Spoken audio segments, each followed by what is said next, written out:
बिस्मिल्लाहिर्रहमानिर्रहीम। अस्सलाम वालेकुम। 7th क्लास, कैसे हैं स्टूडेंट्स? मैं उम्मीद करती हूँ सब ठीक होंगे। बेटे हम पढ़ रहे थे सबक नंबर 3, देहाती और शहरी ज़िंदगी।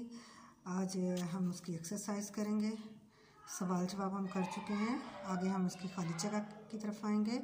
खाली जगह है, ये उसके सोल्व किए हुए हैं। खाली जगह के एक साइड पे जवाबात जो हैं, जैसे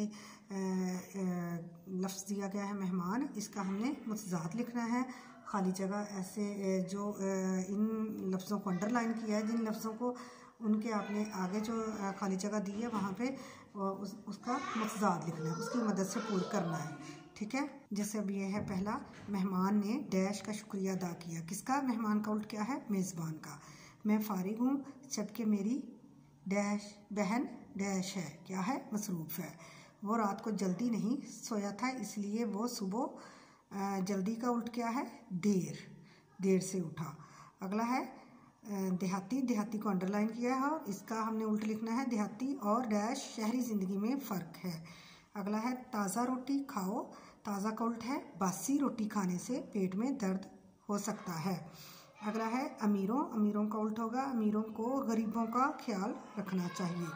इससे आगे है अभी सूरज की रोशनी है लेकिन थोड़ी देर में अंधेरा छा जाएगा। ये क्या है? रोशनी। रोशनी का क्या है? अंधेरा। ठीक है, उससे आगे है देहाती खुले घरों में रहते हैं। खुले ये है, इसका उल्ट है तंग। जबकि शहरों में आमतौर पर लोगों के घर डैश होते हैं, क्या होते हैं? तंग होते हैं। आगे स्कूल है। गाड़ी को तेज़ चलाना मुनासिब नहीं, इसकी रफ्तार तेज़ का उल्ट क्या है? आहिस्ता करो। कभी देहात में कच्चे मकान होते थे, अब तो हर तरफ डैश हैं, क्या हैं? पक्के मकान हैं, दिखाई देते हैं। ठीक है, ये हो गया खाली जगह। और आगे है हमने वाहद जमा। तातील की तातीलात, कस्बा कस्बे, मकाम मकामात, मौका मौके, आला आलात, मस्जिद मसाजिद, मकान मकानात। ठीक है बेटे, आज के लिए हमारा ये है, यही काम है। आप इसको अच्छे से आपने समझना है और फिर करना है, और इंशाल्लाह अगले दिन हम अपना अगला काम करेंगे। ओके जी, अल्लाह हाफिज़।